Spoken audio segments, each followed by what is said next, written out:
আসসালামু আলাইকুম এভরিওয়ান। বর্তমান ক্রিকেট বিশ্বে যাকে নিয়ে সবচেয়ে আলোচনা হচ্ছে ভারতের তরুণ ক্রিকেটার বৈভব সূর্যবংশী।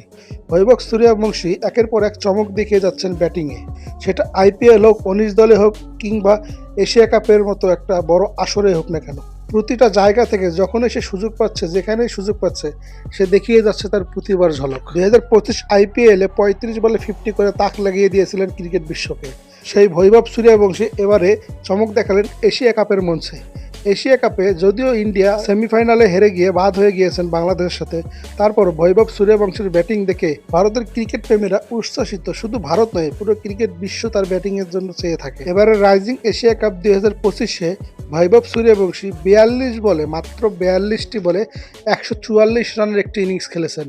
ভাবা যায়, মাত্র ১৪ বছরের একজন ক্রিকেটার, ১৪ বছরের একজন ছেলে মাত্র ৪২ বলে ১৪৪ রানের ইনিংস খেলে, সে কোন লেভেলে যেতে পারে তার বয়স বাড়লে। এশিয়া কাপে সব মিলিয়ে সে ৪ ম্যাচে রান করেছেন ২০১ এবং তার স্ট্রাইক রেটের কথা চিন্তা করলে আপনার চোখ কপালে উঠে যাবে। স্ট্রাইক রেট, ১৪ বছরের একজন ছেলে, তার স্ট্রাইক রেট এবারের এশিয়া কাপে ২৫০+। কেন ইমাজিন, ১৪ বছরের একটা ছেলে ক্রিকেট বিশ্বে রাজত্ব করে বেড়াচ্ছে।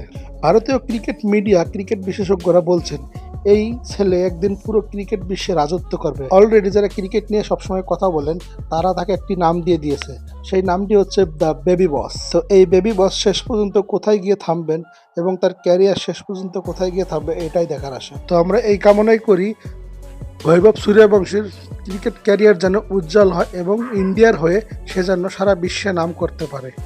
এরকম ক্রিকেটার শুধু ইন্ডিয়ায় তৈরি হবে, কারণ বাংলাদেশের মতো একটা দেশে কখনোই বৈভব সূর্যবংশীর মতো ক্রিকেটার তৈরি হবে না, কারণ আমাদের দেশের ক্রিকেট ফ্যাসিলিটিটা ওই রকম না। তো কমেন্ট বক্সে আপনাদের মতামত জানতে চাই, সূর্যবংশীকে নিয়ে আপনারা কি চিন্তা করছেন।